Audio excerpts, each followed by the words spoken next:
Clube do Enem Resolve a prova de matemática do Enem 2014, caderno azul, questão 140. Segundo o enunciado, de acordo com a ONU, da água utilizada diariamente, 25% são para tomar banho, lavar as mãos e escovar os dentes, 33% para descarga de banheiro, 27% para cozinhar e beber, 15% para as demais atividades.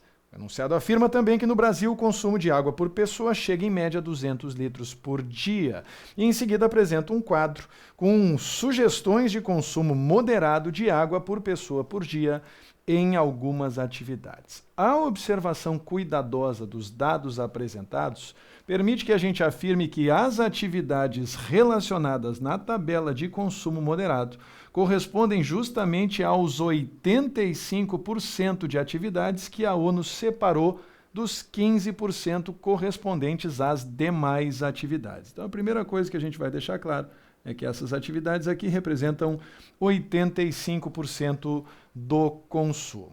Primeira conta que eu vou fazer para resolver essa questão. Eu vou afirmar que 200, o consumo médio no Brasil de água por pessoa, 200 litros, corresponde aos meus 100%. O que eu quero saber é a que correspondem os 85% que o brasileiro consome em média relacionados às atividades da tabela.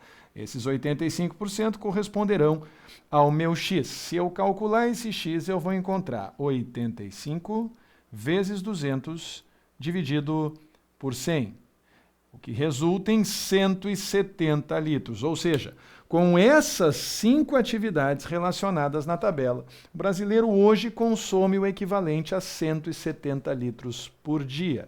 E segundo a ONU, com moderação, esse consumo poderia ser de 69,6.